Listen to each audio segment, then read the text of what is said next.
اللہ رزاق ہے، اللہ غفار ہے، اللہ رحمان ہے، اللہ رحیم ہے، اللہ کریم ہے، اور اللہ کے دربار میں کبھی بھی ظالموں سے اللہ انصاف کرتا ہے اور ظلم کا خاتمہ ہوگا انشاءاللہ تعالی۔ ڈرنے اور گھبرانے کی ضرورت نہیں ہے۔ اور ایک بات میری یاد رکھو کہ جو ظلم کرتا ہے نا وہ ظالم ختم ہو جاتا ہے۔ فرعون تھا نا، فرعون معلوم کون تھا آپ کو؟ فرعون ایک بادشاہ تھا، ظلم کرتا تھا اور اپنے آپ کو خدا کہتا تھا۔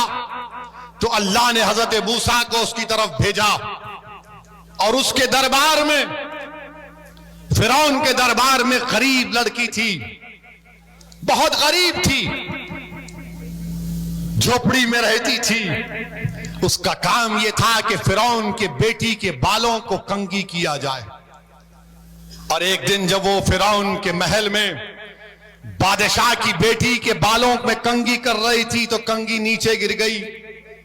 اس نے جھک کر اٹھایا اور کہا کہ میرا رب وہ ہے جو موسیٰ اور ہارون کا رب ہے، کہ رب موسیٰ اور ہارون، میرا رب وہ ہے جو اللہ ہے۔ اس نے کہا تو بادشاہ کی بیٹی نے کہا کہ تو میرے باپ کو خدا نہیں مانتی؟ تو اس نے کہا نہیں، میں اس کو خدا مانتی ہوں جو تیرے باپ کا اور تیرا اور میرا وہ اللہ ہے، میں اس کو اپنا رب مانتی ہوں۔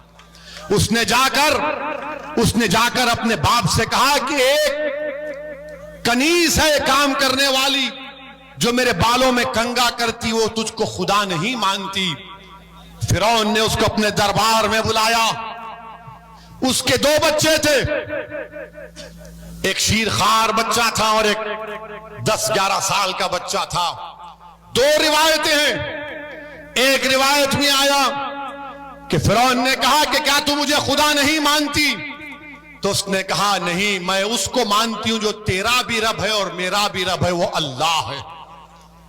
اس نے کہا دیکھ، میں ایک بڑا تانبے کا برتن لایا، اس میں تیل ڈالا اور اس کو خوب جلایا اور کہا کہ اگر نہیں مانے گی مجھے خدا تو تیرے بیٹے کو اس میں ڈال دوں گا، تیرے 10 سال کے بیٹے کو۔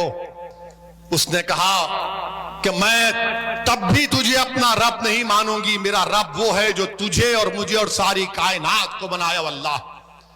اس ظالم فرعون نے اس بچے کو اس کی ماں کے ہاتھ سے چھین کر تیل میں ڈال دیا، وہ بچہ فوت ہو گیا۔ پھر پوچھا بول اب کیا بولے گی؟ تو اس نے جب دیکھا کہ بچے کی ہڈیاں سامنے آ گئے، اس کی آنکھ سے آنسو نکلنا شروع ہو گئے، تو بادشاہ فرعون نے کہا اب تو ڈر گئی، اب مان لے مجھے خدا، تیرے آنکھ میں آنسو آ گئے۔ تو اس لڑکی نے کہا کہ میرے آنکھ میں آنسو میرے بچے کی موت کی وجہ سے نہیں یا تیری خوف کی وجہ سے نہیں، میرے آنکھ میں آنسو صرف اس لیے آئے کہ اللہ مجھے ایک ہی جان دیا اپنے دین پر قربان کرنے کے لیے۔ فرعون تعجب کیا اور پھر کہا کہ تیرے شیرخوار بچے کو لے لوں گا۔ اس کے سینے سے چھین لیا گیا۔ تو جب بچے کو، جو 6-7 مہینے کا بچہ تھا، جب اس کو تیل میں ڈالا جا رہا تھا تو اللہ نے اس بچے کو طاقت دی بولنے کی۔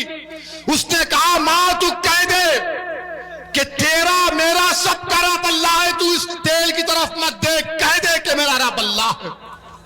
اس بچے کو ڈال دیا گیا۔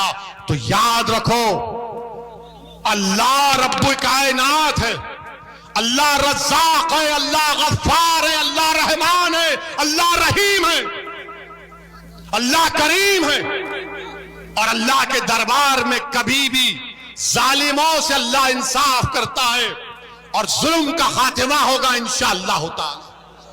اور یاد رکھو وہ صحابی رسول کا واقعہ یاد آ رہا ہے، جب رومیوں سے جنگ ہوئی، حضرت عبداللہ حذیفہ شامی تھے جن کو روم کے بادشاہ نے گرفتار کر لیا اور ان سے کہا کہ تم اسلام کو چھوڑ دو۔ انہوں نے کہا نہیں چھوڑوں گا۔ اس نے کہا میری بیٹی سے شادی کر لے۔ انہوں نے کہا میرا شادی کرنے کا ارادہ نہیں ہے۔ اس نے جیل میں ڈال دیا۔ ایک بد کردار قسم کی ایک